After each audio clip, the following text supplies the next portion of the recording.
this in April, and so he'll continue the handover with the crew. We also look at the vehicle traffic, the vehicles coming and going. And when you pull all that together, the International Space Station program, the Commercial Crew program, and SpaceX came up with the plan that we just witnessed. The Crew 10 launch last week, the docking over the weekend, the undock early today, and then the landing that we just witnessed. So just an incredible amount of inputs that you get to pull all that together in order to have a successful operation. I want to tell you, we want to thank the Crew 9 team and the ground teams for their dedication to excellence, their resilience, their flexibility during this expedition, everything they did to have a successful expedition, as you have all witnessed. SpaceX has been an incredible partner for us, and it shows the benefits of the commercial public-private partnership that we have. So they've just been a huge, great partner throughout all this. Crew 9, in addition to the spacewalks that many of you witnessed, they performed just about 150 experiments on board the International Space Station with over 900 hours of research. And the work we do on the International Space Station benefits the nation, benefits people on Earth, and are the building blocks for going back to the moon and to Mars. So Nick, Alexander, Butch, and Suni, welcome home. On behalf of NASA, I want to thank the administration.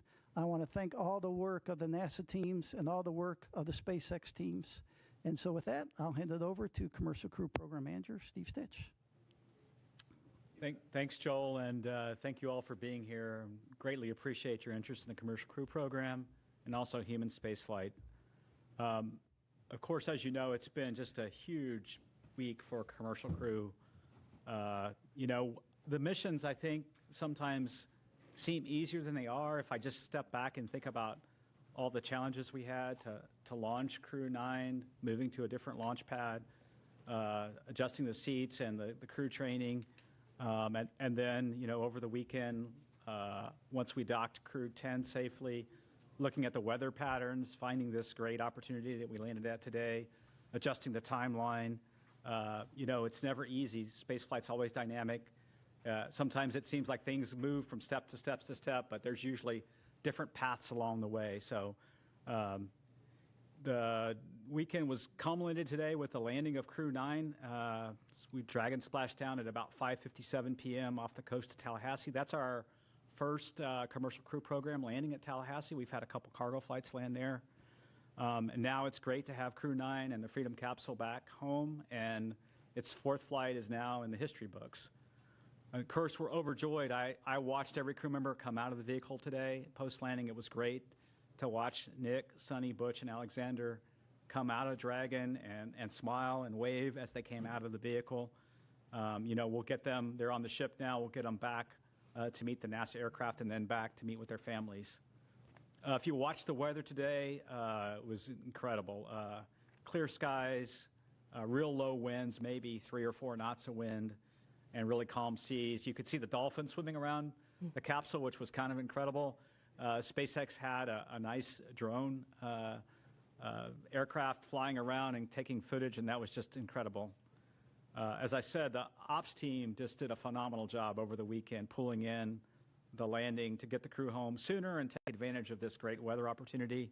Really appreciate the versatility of SpaceX, the ISS program, Commercial Crew program, and the flight ops team in planning out the timeline, looking at the crew's workload, determining whether we could pull this off, doing sleep shifting, all those sorts of things that made this an opportunity happen. I also want to thank our partners at the U.S. Coast Guard. They were there on scene, protecting the scene and making sure that it was safe for mariners in the area. The FAA, the Department of Defense, continuing to support us. It's great to see the teams really in action. Overall, I would say it was a really clean undocking, reentry, and landing. The Dragon vehicle performed extremely well, didn't really have any issues to work. Little things, a GPS outage that we reset a filter on and things like that. Today, the sequence went perfectly. We jettisoned the trunk, executed the deorbit burn, closed the nose cone, and did the entry.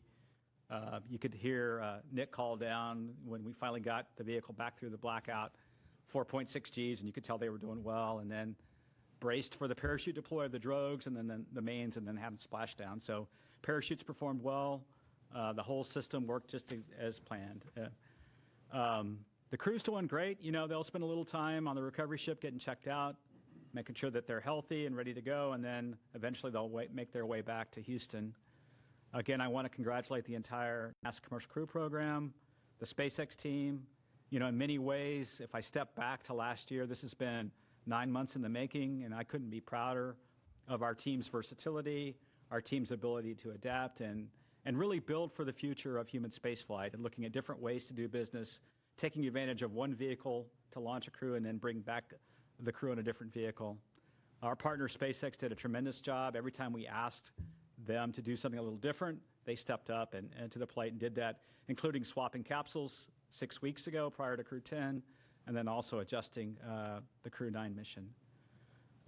You know, we'll celebrate for a while. We're going to take some time in Commercial Crew to celebrate this one and spend a little time with the crew, and then we'll move on to Crew 11. Crew 11 will be here before we know it. We'll launch that vehicle as early as mid-July, so we'll start preparing for that. And then, you know, we're working hand in hand with Boeing as well on certification of Starliner, getting that vehicle back to flight. You know, Butch and Suni's return on Dragon, to me, shows how important it is to have two different crew transportation systems, the importance of Starliner and the redundancy that we're building in human spaceflight for our low Earth orbit economy. We're super grateful for Boeing as well and their investment. They're keenly interested in the landing today. They have a watch party going on and are watching Butch and Suni come back. And they've texted me, you know, at the build up to this, they're very keenly interested in Butch and Suni. And then we're interested in their resilience. That whole Boeing team, like our whole Commercial Crew Program team, is resilient and moving forward to the next steps on Starliner. It's been a busy start to 2025. It's hard to believe we're in the middle or toward late March. Looking for an exciting summer as well, and I look forward to your questions, and I'll hand it over to Bill. All right, thanks, Steve. Yeah, welcome, and thanks for everybody's interest as we continue on. Return today marks the successful completion of the Crew 9 mission, and really with them handing over operations on board to Crew 10. Just some interesting stats as we go through. Nick and Alexander both spent 171 days in space on this trip, seeing the arrival and departure of 4 different visiting vehicles to the ISS. Butch and Suni spent 286 days in space, and they got to see 8 different visiting vehicles coming and going from the ISS. We stay really busy as we talk about all these vehicles coming and going from the station. Nick and Butch each conducted 1 spacewalk, and Suni conducted 2. That actually gave Suni the record for most time on spacewalks by a woman, and puts her 4th overall in terms of time outside doing spacewalks. The crew contributed to more than 150 unique experiments, like Joel said, including stem cell technology to potentially address blood diseases, autoimmune disorders, and cancers. They tested lighting systems to help maintain circadian rhythms, which will help improve conditions for not only future crews as you go through spaceflight, but also those on the ground for shift workers and those in extreme or remote environments. They did plant growth and quality experiments to support future Moon and Mars missions as we look forward with that. They loaded a really interesting experiment. JAXA had their first wooden satellite. They loaded that into and got that deployed from the ISS. And then as part of their spacewalk, Butch and Suni collected samples from the station's exterior to study the survivability of microorganisms in the vacuum of space. I'll tell you, the Crew 9 crew did a great job here in the near term supporting this shortened handover period with Crew 10 and enabling that landing opportunity that we saw today.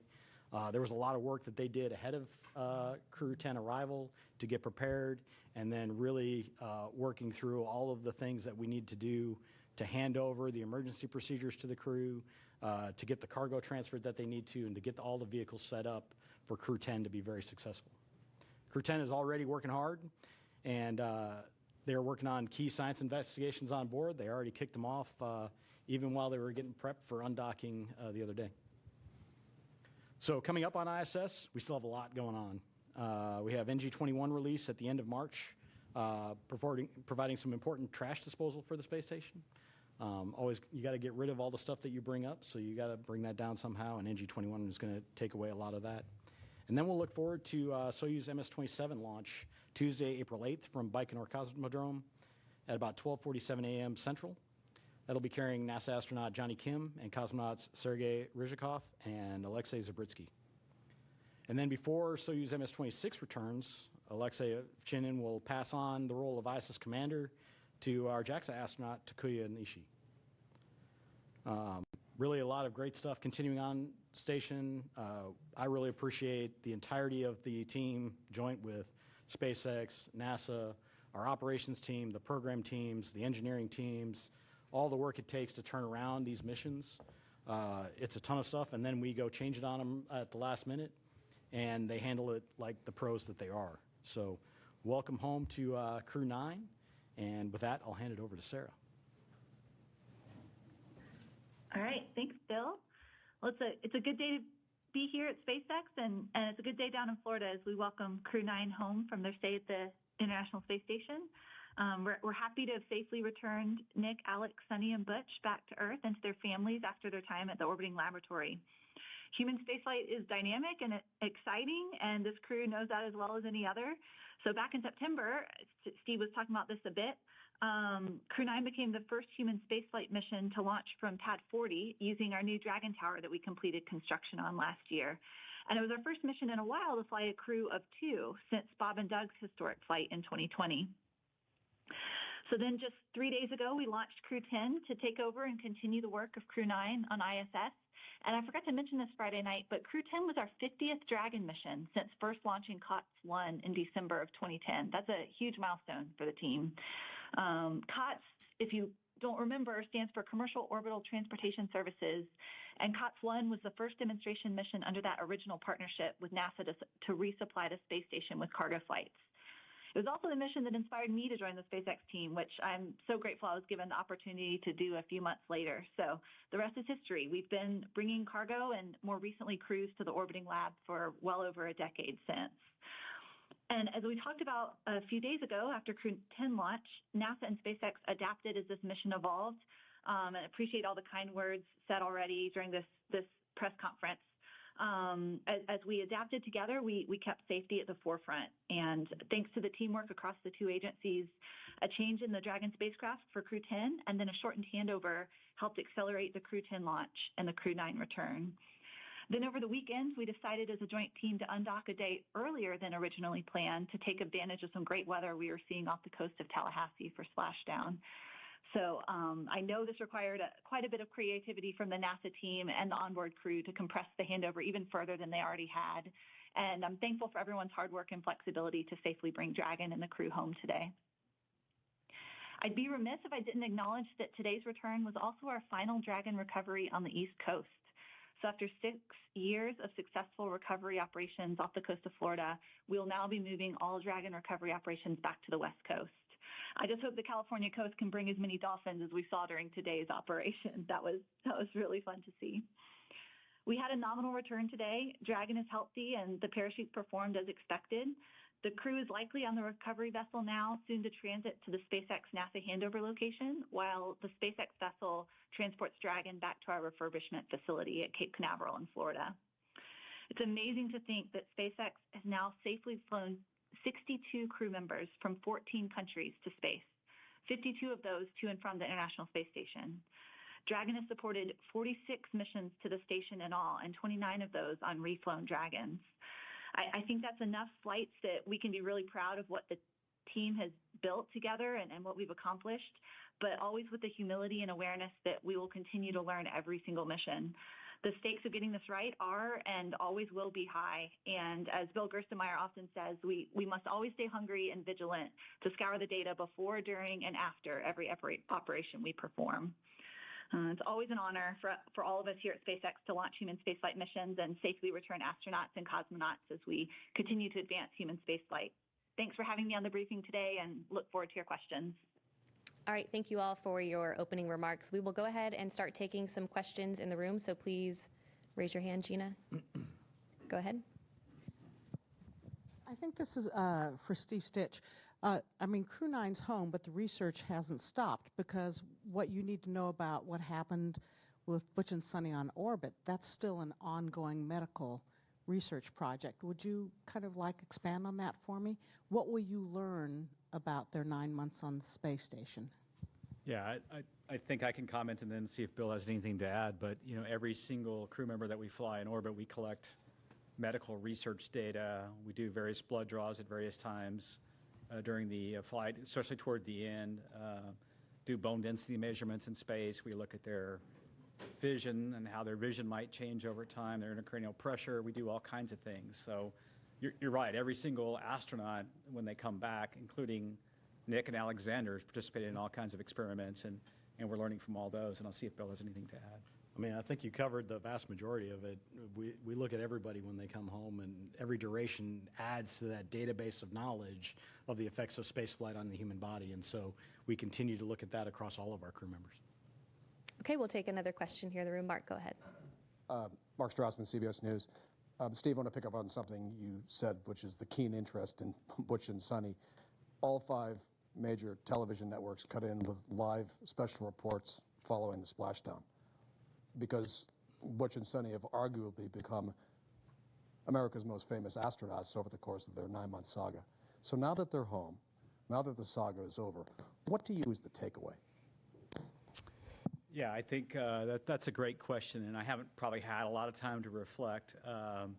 We're certainly looking at Starliner very carefully. We're in the process of looking at that vehicle, looking at the helium system. We've got some candidate seals that we're going to replace. We'll get into some testing here over the summer timeframe with what we call an integrated doghouse at White Sands. So we're looking at that. The thing I think back of this whole timeframe is how really resilient Butch and Suni were the whole time. I mean, they launched on what was going to be a short test flight with the crew flight test vehicle with Boeing. And then they moved very quickly into station increment operations, and they became seamlessly part of the International Space Station. And they did that because they're experienced astronauts, and we had prepared, right? We had flown gloves for them to do spacewalks, and we had flown a lot of components for them. So I think that shows the adaptability of crew members. And if I think forward to exploration and maybe some harsh missions to the Martian surface someday, or back to the moon, the adaptability of crew members, changing the timeline for their return. Certainly a huge thank you to their families. When you think about Butch and Suni, they enjoyed their time on station. They got to do spacewalks, and they got to do lots of cool science and things like that. Their families are the ones that really, kudos to them for being resilient in a planned short duration flight, now turning into a long duration. And I think back of when they went into quarantine. They went into quarantine in the April timeframe for the early May launch that we had for the crewed flight test. So the families, a huge thank you to them. I'm sure the reunion is going to be wonderful with the families. And we'll keep learning as we go and keep being adaptable in the future.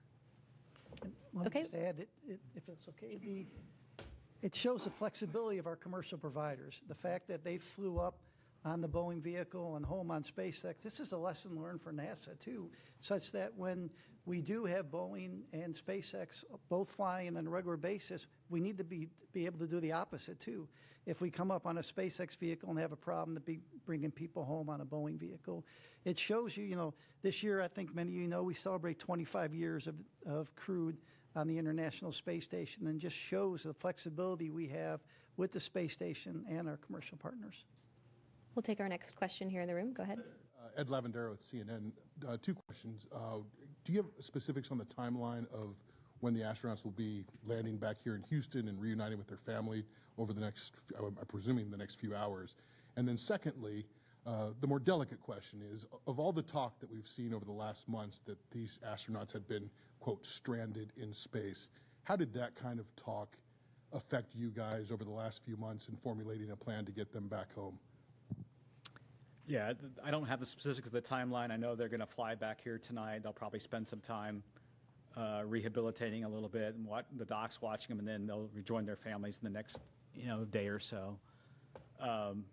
Relative to the mission planning, I think what we did was we tried to look for opportunities to bring the crew back when it was safe to do so. And we always had a lifeboat, a way for them to come home, all the way back to Starliner. If you remember during the Starliner crewed flight test mission, we said if there were an emergency during part of that mission, we considered the thrusters, the service module thrusters, good enough to bring the crew back then. We then transitioned to the Crew 8 vehicle for a temporary time frame until Crew 9 arrived. So we always had a way to get the crew home safely should we need to. And then it really became, when is the right time? When is the right time to bring them back? And then when we had to swap over Dragon capsules from the new vehicle, which wasn't quite ready, we moved to Capsule 210. We figured this March timeframe was the timeframe to execute this direct handover that we just did. So for me, it's been the normal kind of planning I do all the time, looking at all the options, working with SpaceX, working with the space station program, and finding the right time to bring the crew back. Okay, we'll take another question here in the room. Hi guys, my name is Amanda Henderson. I'm with KHOU 11, the CBS affiliate here in Houston. 10 days turning into 9 months, but turning also into hundreds of hours of invaluable research that they got up there at the ISS, and also moonwalk hours. Can you talk a little bit about how, when you realized that they were going to be up there for longer than the intended time frame, they were able to transition into getting that invaluable research started? Yeah, I can start with that one, and I can let these guys add in. So even before they launched, because we knew they were flying on a test mission, we provided all the training for the stay on ISS that they would need to be a long-duration crew member. We flew the equipment. Every crew has unique equipment that they need to do a spacewalk, and we made sure we had that up there. So I think it really comes to the preparation that we did even before they flew that allows them to be so successful when they get up there. And that's really what we do with all of the crews that fly to the ISS. There's the rigorous training program that they go through. They're prepared for things. They have a lot of skills-based training that goes on so that they know how to do the basics of everything. And then we have an outstanding team on the ground working with them. They get to work directly with the scientists in a lot of cases on experiments that help walk them through what they're doing, video downlinks. We have a lot of different ways to kind of help them through, and it really just enables everything that they then do on board in an effective manner. But it all starts with that preparation that we did ahead of time, knowing that we have a test mission coming. I do think the difference, like the shuttle missions had a finite duration. The way the space shuttle worked, it had fuel cells, and they used liquid oxygen, liquid hydrogen to power those fuel cells. And so at some point, that vehicle had to return. But the beauty of the space station is wonderful laboratory, wonderful place for the astronauts to live and work, and you can almost stop the clock if you have a problem. And I think that's something that we learned on this flight that's a little bit different is, so when Starliner we had planned for maybe a short 10 to 2 week mission for a test flight. When we needed more time, we took that time to understand the vehicle, and then when we determined that the better option would be to bring Butch and Suni back on Dragon, we pivoted over to that plan. So I think station gives us that flexibility that we never had before, and we also have flexibility now, as Joel said, with 2 different vehicles. So someday there may be a case where we're using Starliner to handle a Dragon contingency problem of some sort. So we have a luxury that maybe we didn't have in the past, and so we're adapting and learning from that. All right, we'll head over to our phone bridge to Marcia Dunn with the Associated Press. Yes, good evening. Probably for you, Steve. I understand the crew is being flown to Houston tonight and that they'll be staying at JSC and crew quarters. When will they be able to go home if they're feeling good? How much time off do they get before they have to go back to work? Are you giving them some extra bonus vacation? And when do you have to decide whether Starliner is going to be carrying Crew 12 up? What's the deadline for deciding on that mission, whether it'll be Starliner or Dragon? Thanks. Yeah, there's a lot of questions there. I hope I get all of them. Let's see. The first question was, when do they go back to their families? It's usually within a day or two, once they're cleared medically, that we make sure, as they readapt to gravity here on Earth, it's usually a day or two. They'll go back to their families. And then, they'll get some time off, and then we've done a lot of, fortunately with Butch and Suni, we've done a lot of debriefs already with them. And so we've gotten feedback on Starliner and feedback on many things for the crewed flight test already from them while they were on orbit. they'll have a standard set of debriefs with the Crew 9 crew, because they really have been part of Crew 9 ever since Crew 9 docked. So they'll go through a series of debriefs, and then, but they will get some well-deserved time off, well-deserved time with their families. It's been a long time for them, and look forward to hearing their stories about meeting with their family.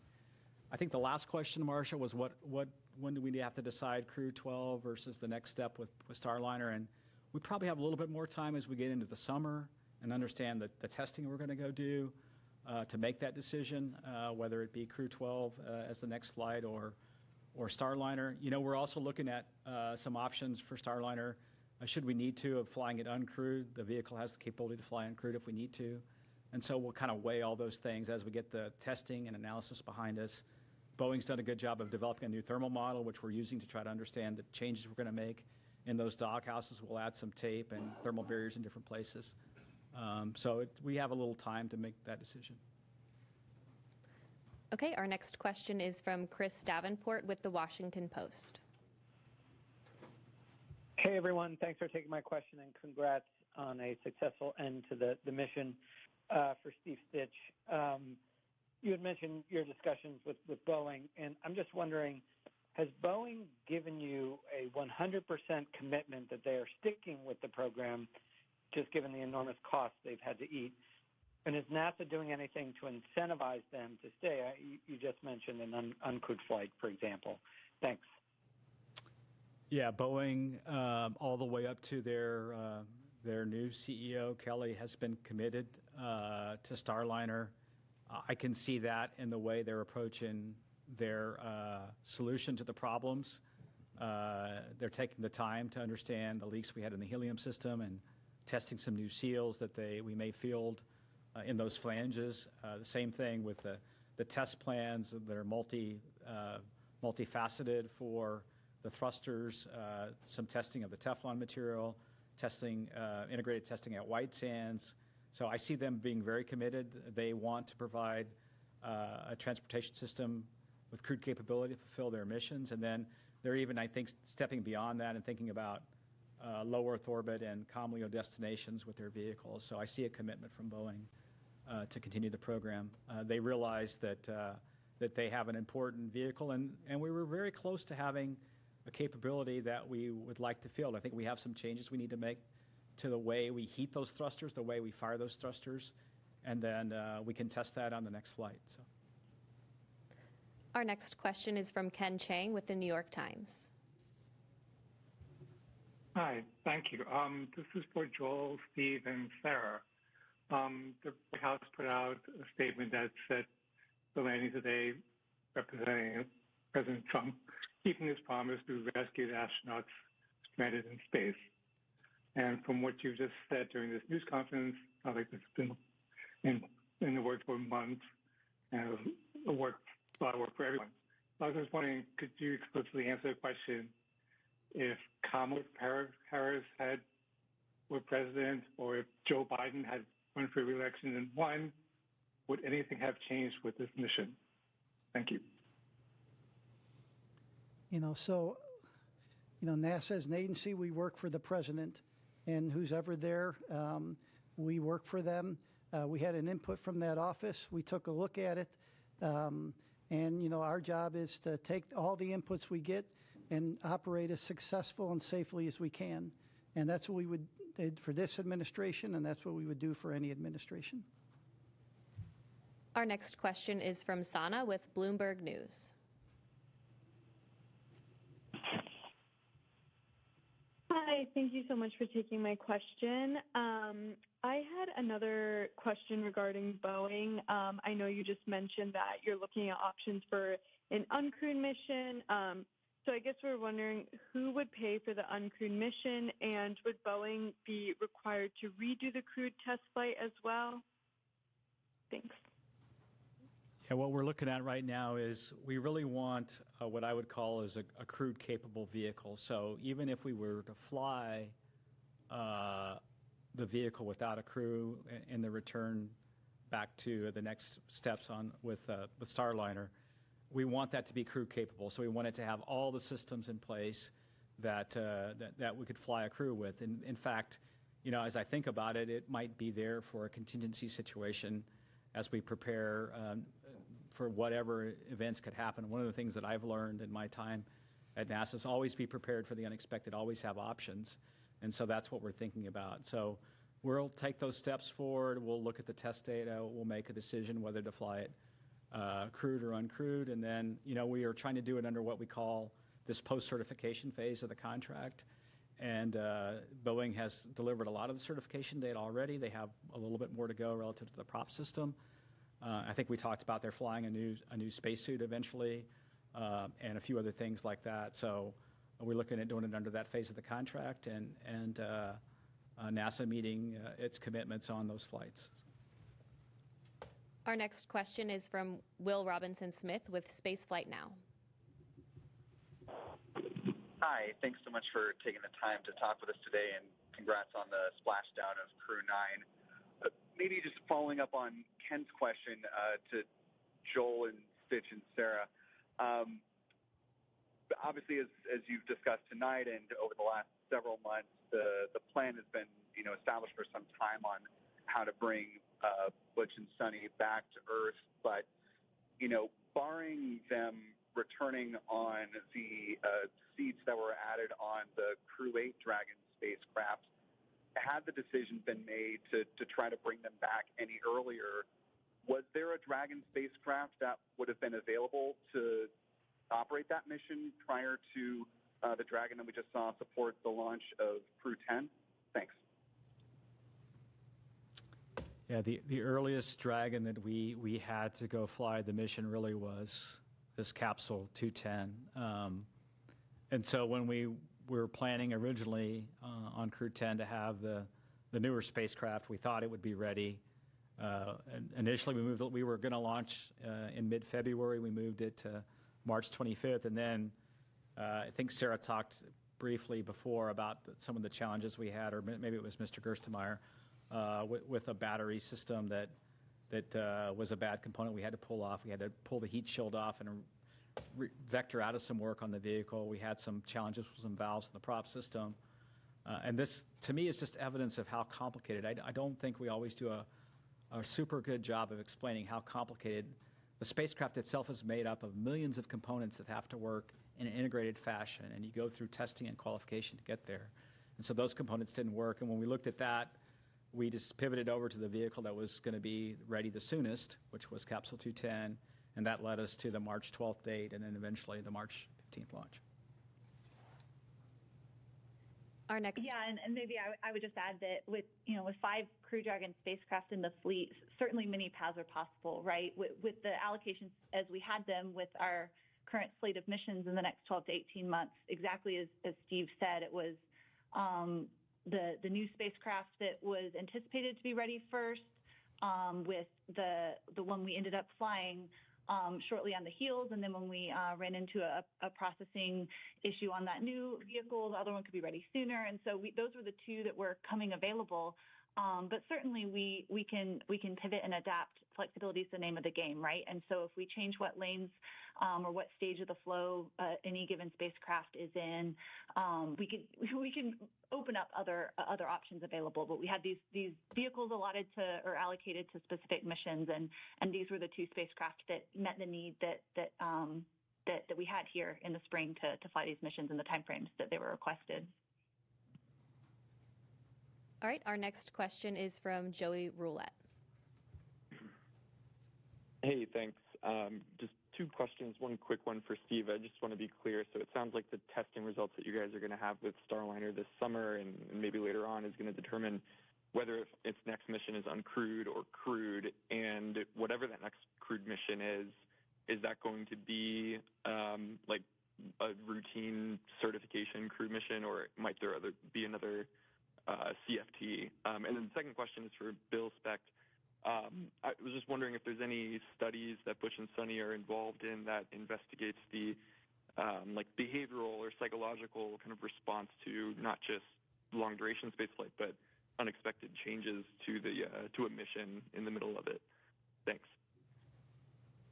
Yeah, when we look back at the crewed flight test, we got a lot of good data out of that flight relative to having a crew on board. So really the thing that we need to solidify and go test is the prop system and the service module. We need to make sure we can eliminate the helium leaks, eliminate the service module thruster issues that we had on docking, and then the rest of the vehicle performed really well. So when we look forward, what we'd like to do is that one flight and then get into a crew rotation flight. So the next flight up would really test all the changes we're making to the vehicle, and then the next flight beyond that, we really need to get Boeing into a crewed rotation. So that's kind of the strategy. Yeah, and then to your second question, all of our crew members go through evaluations. They fill out surveys. They do medical evals. So all of these things happen on every crew member. So we do get some unique data from Butch and Suni based on their stay, but it's something that we do with every crew member that flies. There's always changes that happen on board. There's always adjustments that we have to make that all of the crew members adapt to. As you've watched with our flight schedule over the years, it's very rare that we actually get a flight to fly exactly where we planned it 2 years out when they were thinking it was going to be. So it's okay that we have these changes and they adapt really well. But everybody gets kind of looked at in terms of those effects and understanding just the effects of spaceflight on them. So. Okay, our next question is from Maria with KBIR Knoxville. Hi, yes, thank you so much for your time. If someone can walk me through the physical and mental adjustments that the astronauts are going to be experiencing. I can try and see if Bill and Joel have anything to add. When they get back, the body is an amazingly adaptable. The one thing that the body will struggle a bit with is the inner ear and the vestibular response in microgravity. When you transition from 1G here that we're sitting in this room to then in space, the inner ear can get a little disturbed because gravity's not pulling the fluid down and the little hairs inside the inner ear. And so the crew can take a little while to adapt to microgravity. That same thing happens in reverse when you land back on Earth. The human body was adaptable and was used to being in microgravity. Now, the vestibular response is such that you feel disoriented, you may feel a little dizzy, you may have trouble getting up. And then, of course, physically, their body, when they were operating in space and doing operations inside the various modules, their muscles weren't working as hard, their heart wasn't working as hard, and so there's a muscular and cardiovascular kind of reconditioning that has to happen, and so that's what's happening now. And then, there's a little bit of response coming back to 1G. In space, I could let this pin, release this pin, and it's going to stay right where it is. And in 1G, if I release the pin, it falls. And so there's a little bit of that the crew has to get back and learn the skills back here on Earth again. So. Okay, our next question is from Jackie with the Times of London. Hello, and thank you. I'm sorry if this is a really frustrating question because I know there's so much good work done on this mission, but there has been a fictitious narrative woven around it by prominent people who are hard to ignore. Why has NASA not pushed back more emphatically against that and against the use of astronauts by one of its commercial contractors as political pawns? And what's to be lost by simply correcting that narrative for the sake of the public who have paid for the mission? Thank you. I would say, our job at NASA is to successfully and safely fly these missions. We fly it with the laws of physics, and we fly it with our commercial partners. And so oftentimes there may be things out in the press that may not be exactly what's happening. And our job is to fly these missions, and regardless of what you read in the press, our job is to fly successful missions, safe missions, and do the science we do on board the International Space Station. I mentioned this year 25 years of continuous crew presence on board later this year, the International Space Station. And we do about 150 experiments every expedition we fly. So think about it, every 6 months. I think we're over 3,000 3,000 experiments since we started the International Space Station, and that's what we focus on. Okay, our next question is from Jeff Faust with Space News. Hey, good evening. Question for Bill or Steve. Since the Crew 9, Crew 10 handover lasted only a couple of days, was there anything you would normally do on a handover you weren't able to do in this case? And in the future, might you consider shorter handovers between future commercial crew missions? Thanks. Yeah, across the board, the main thing that we have to get done is, like anytime you get to a new place, is the emergency briefings. Where do I go in case of an emergency? What are my duties in terms of an emergency? And that happens very early on. And then the follow-ons are more of the general, hey, where did you guys put this thing? Or where did you put that? Where did you leave this wrench when you get up there? Because you can imagine the size of the space stations is so large, and there's a lot of stuff up there.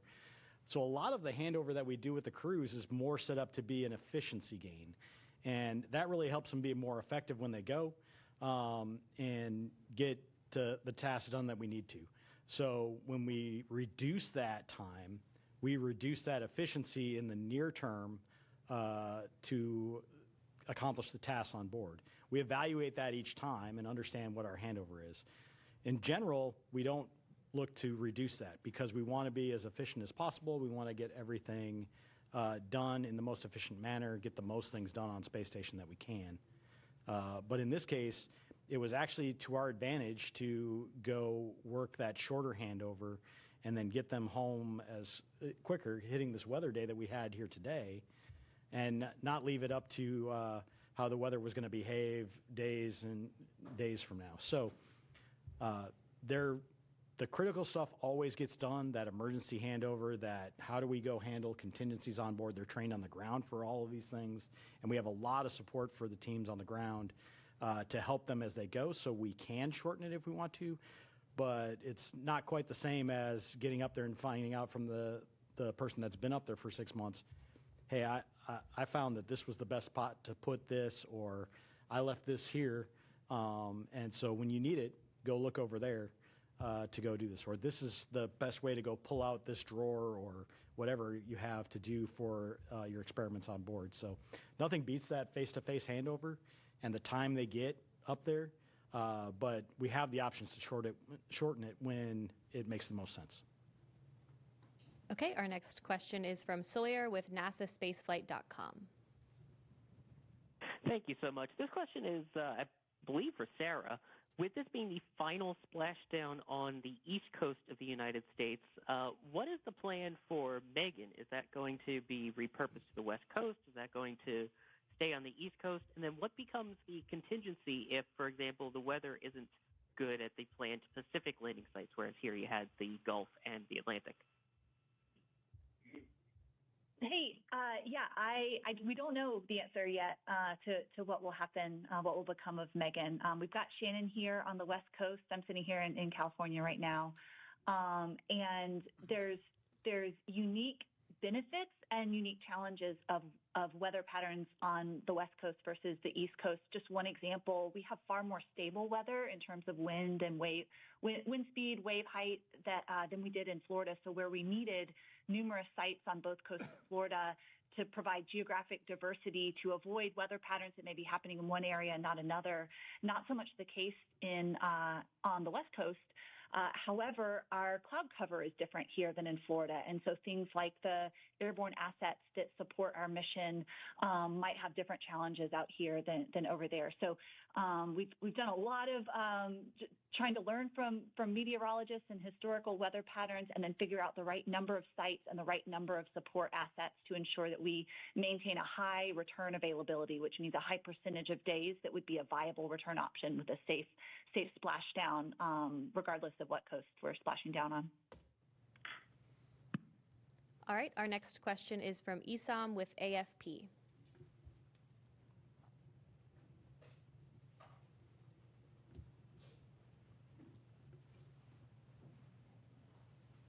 If you're talking, we can't hear you. Oh, sorry about that. I was on mute. A couple of quick questions.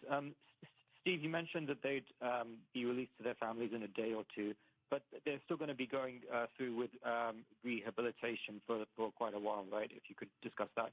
And the other second question is just a bit broader to follow on from some of my colleagues. As Steve confirmed that, Crew 10 was the designated mission that this could happen, could you help us sort of square that circle that, with praising the administration for accelerating the timeline? How concretely, just to follow up on my colleagues' questions, how concretely can the administration be credited with accelerating the recovery when, the plan hasn't fundamentally changed here? It's just something that we're having a little bit of trouble understanding. Thank you. Yeah, I'll talk the rehabilitation and let Joel talk about the other questions. Rehabilitation will continue. There's a sequence of exercises that they do to try to regain their physical strength over a number of weeks. It's a pretty standard protocol that they go through post-landing to recover. It's well documented, well practiced, and the docs and the trainers that do this work will kind of follow each crew member, whether it be Butch and Suni or the others. We talk about Butch and Suni because they had a 9-month stay, but the others had 171-day stay or so, which is pretty typical of what we've had. And I'll let Joel handle the other questions. And so you were asking the input from the administration. So I think Ken Bowersock said it well the other day. It excited the system, right? It gave us some energy in the system. But the other input was to do this successfully and safely. And that's why I talked about all the different inputs that you get. We got the input from the White House, but you also have to look at the vehicle readiness. We talked about looking at weather. We talked about recovery team, handover, the vehicle traffic going to and from the International Space Station. So when you put all that together, we came up with, I thought, a pretty good plan that the teams executed over the last 4 or 5 days. All right, we'll take the next question here in the room. Darlene Ferris with Fox 26 Houston. I was just wondering if any of the experiments or tasks, was there anything that was able to be done due to the unexpected extra manpower with them on board that wouldn't have like a benefit to having the extra people? So we, once Crew 9 arrived and Crew 8 departed, we were at our normal crew level. So we managed within the normal kind of cadence that we did there. But before that, we absolutely took advantage of Butch and Suni being there and having the extra hands. We had some maintenance activities that had to be done over the summer that would have potentially taken away from some of the science that we were doing that we didn't have to take away from that time because of the fact that we had the extra hands there. So it was great having them there over the summer as extra hands to help out with a number of activities going on. Okay, we'll take our next question here in the room. This may be premature, but initial reports from the recovery ship just about their condition and how they're doing, has anybody heard? I haven't heard anything specifically from the recovery team, but just in looking at the way as they came out of Dragon, they all looked very healthy. You could tell they all looked like they were feeling about normal for the landing and recovery phase where their body's trying to readapt. So, yeah, I haven't heard any reports of anything other than that they're doing well. So I saw a lot of smiling and waving. Yes, yes, yes. Okay, our next question is from Ellen with thedailymail.com. Hi, thank you guys so much for taking our questions tonight. This question is for Joel. Barry Wilmore's daughter spoke out on social media and blamed politics and negligence for her dad's delayed return. We know that President Trump and Elon Musk both said the previous administration didn't want to bring the Starliner crew back for political reasons. Can you comment on these claims? Yeah, so I wasn't involved in any conversations with the previous administration. It was clear we have a request from the current administration, and the results you saw is what we saw today with the landing of Crew 9. Okay, we'll take our next question here in the room. Have you guys gotten a chance to talk with the families of Butch and Suni? And I mean, I'm sure just being able to see them wave and smile today is a huge relief for them, but they've been in quarantine and up in space for almost a year. How are they feeling with everything? Yeah, I haven't talked personally to the families, but I know the astronauts have a great support system. In other words, they're able to effectively FaceTime with their family and keep in touch with their family. I'm sure Butch is looking forward, and Suni both coming. Easter's coming up, and there's graduations coming up, and there's lots of family activities coming up that the timing's probably pretty good for. I haven't had a chance to talk to the family, so. My guess they had bigger smiles than the crew members. Yes, yes. Okay, our next question is from Mike with space.com. Thank you, guys. This is probably for Sarah. I was just wondering, were there any different approaches that you guys took with this Dragon to kind of meet this faster deadline, or this, and if there are any kind of changes to the processing, are those things you can take into future missions? Hey, no changes to the processing. And actually, if you're able to go back and listen to Friday night's briefing, I think Steve also shared a little more detail about that. But similar process, it's just a matter of doing a little bit of Tetris within our facilities of what vehicles are going into what tests or what operations in the pre-launch processing flow first. So we certainly did that. There's a few items of hardware within the vehicle that are unique to the specific crew flying. For example, we have small, medium, and large seat buckets installed in each of the 4 locations, and then custom foam for each individual to further customize their experience. And so there was a little bit of just doing the tally on the unique hardware and making sure it was all okay to be used for this mission, but nothing unique to the actual processing flow itself. Okay, our next question is from Carolyn with Fortune Magazine. Thank you very much, and congratulations. I'm wondering, can you just share a little more how Suni and Butch handled kind of the switch mentally to the 9-month mission, besides being very resilient, and what advice you give the rest of us lonely humans when we encounter challenging circumstances? And then maybe just talk a little more about the physical repercussions with respect to radiation, effects on the heart and cornea, that kind of thing, and how we go about planning to protect against that when we think about missions like to Mars and extended stays. Thanks. I can start, and then the other guys could ask. Before an astronaut flies, we talk to the crew. The crew members are talked to about extending. Hey, you may be assigned for a 6-month mission or an 8-day mission in this case, and you may be extended. Frank Rubio was an example, right? Mark Vande Hei was an example. So this isn't the first time that people are flown. Clearly, their mission was much shorter than those other missions, but the crew members are talked about, hey, what would you do if you had to be up there for a year?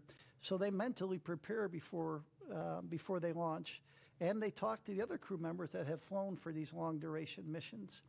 And so the teams are preparing. We do different things on the ground. If you're there a little longer than normal, maybe you'll have some extra family conference times, or maybe a half day off after a certain amount of time on orbit. And so we had experience from past crew members, and we made changes in the operations and how we do that. And so let's see, Bill, if you want to add anything to that. Yeah, I think the other question was, really on kind of the effects of space on people in general, and when you change the duration on them. We look at every crew member when they're going up and making sure that we feel confident, even if their mission had to be extended, that they're up for it and that they've got, I think, the time allowable, I think, for them to stay in space and to go through that. We monitor everything on board. We keep an eye on things like radiation. We keep an eye on things like solar activity that can affect that. We keep an eye on the rest of the environmental factors on board, whether it be the carbon dioxide levels, the CO2 levels, the contaminants that we have on board. We have scrubbers and filters and things that take that out. So we do all the things that we would normally do to manage that for crew and minimize their exposure to anything that could be considered harmful. And then we limit the times to the best of our ability that we can up there. Our next question is from Marcia Smith with spacepolicyonline.com. Thanks so much. Steve, you mentioned that Crew 11 might launch as early as July, which seems like a pretty short interval for Crew 10 to be up there. Could you talk about what's driving you to launch as early as July? And will either of the astronauts who are bumped from Crew 9 be on Crew 11, Stephanie Wilson or Zena Cardman? And which capsule will they be flying? Let's see the timing for that mission right now. Originally we were going to fly that mission. We had been, if you look at historically, our rotations have been in February and August. There is a particular SpaceX cargo flight, CRS-33, that has the ability to do some reboost for the space station, and that needs to fly in that late August, early September timeframe. And so we moved our handover up. That boost trunk is what we call it, will be there for a large part of the fall timeframe. So to get all the propellant used on that mission. So that's why we looked at moving it up. Right now, we think we'll fly probably the Capsule 206, which is our fleet leader. It'll be on its 6th flight. We'll continue to work that with SpaceX.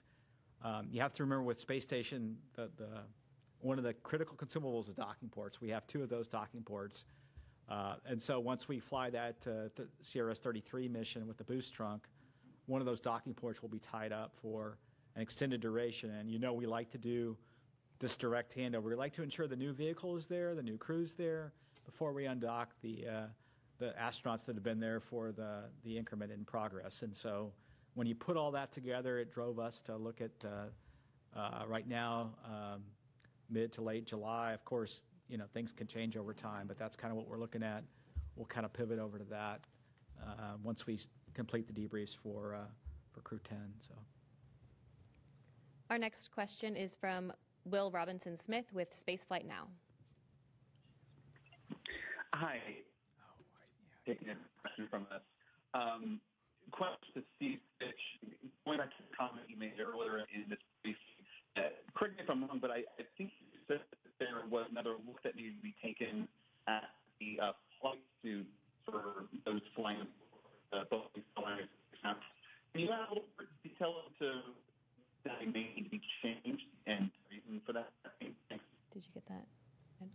I couldn't. I'm sorry, you're coming in a little bit, it's breaking up a little bit. Can you please try to repeat your question?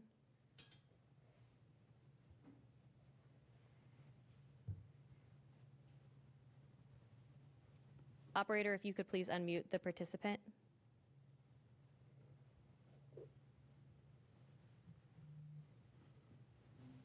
Will, if you're talking, we can't hear you. Can you hear me? Yep, we can hear you now. Okay, perfect.